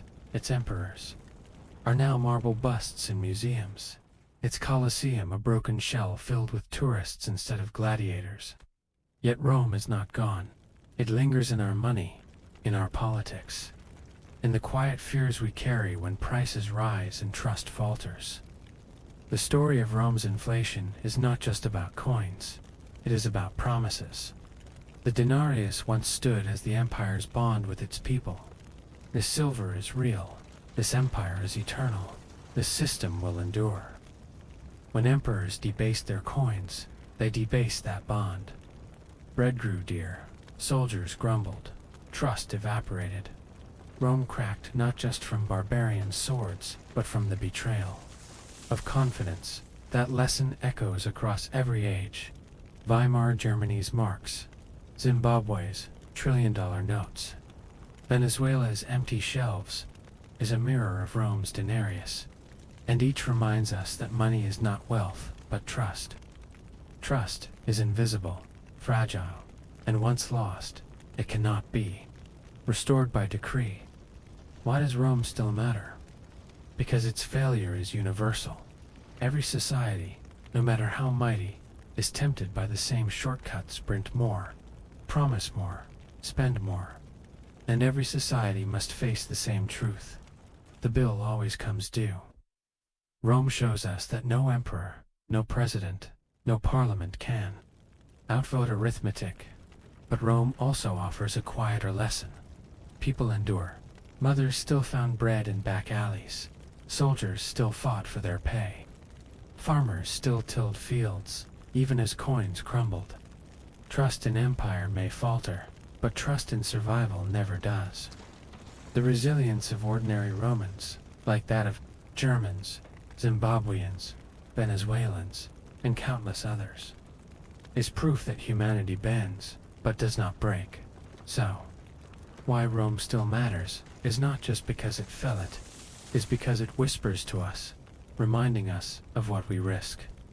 Its story is a caution, but also a mirror. Every time you hold a coin, swipe a card, or glance at a digital number glowing on a screen, you are holding a promise as fragile as Rome's. And maybe that's why history is the best lullaby. It tells us that empires may fall, money may crumble, but the human story continues. We learn, we laugh at the absurdity, we survive. Rome's inflation is not just their story, it is ours too. So, dear listener, as you drift into rest, let this final lesson settle softly. Rome mattered then, and it matters now, because its mistakes are ours. And if history truly has a sense of humor, it is a dark one, reminding us that the fall of the mightiest can begin with something as small as a coin losing its shine. Thank you for joining me on this long journey through Rome's bitter truth. If you've found comfort, amusement, or just a little company in the night, do support this little storytelling empire. Like, subscribe, and share your thoughts in the comments. Unlike the denarius, your support never loses its value.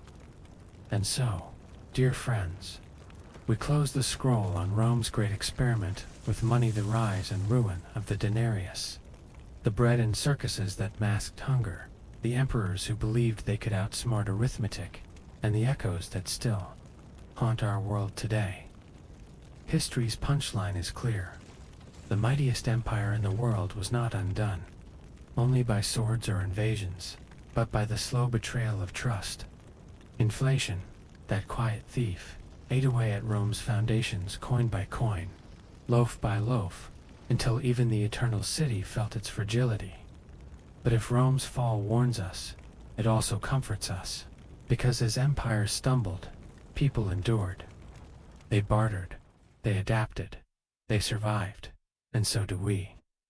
That, perhaps, is the true eternal lesson, not that empires collapse, but that humanity endures their collapse. Thank you for staying with me through this long journey. If you enjoyed wandering through Rome's markets and back alleys, or found yourself smiling at history's cruel jokes, please like this video, subscribe to the channel, and share your thoughts in the comments. Your support keeps these stories alive, and unlike Roman silver, it never loses its shine. And if you're curious about where we'll travel next, let me leave you with a hint. History has many more shadows to explore. Perhaps next time we'll follow the trail of medieval kings and their own battles with coinage, or the strange tale of how paper money itself first emerged. Rome may be finished, but the story of money and of human folly has only just begun. Until then, sleep well, dream of empires, and remember, history is never boring. It's just waiting for you to listen.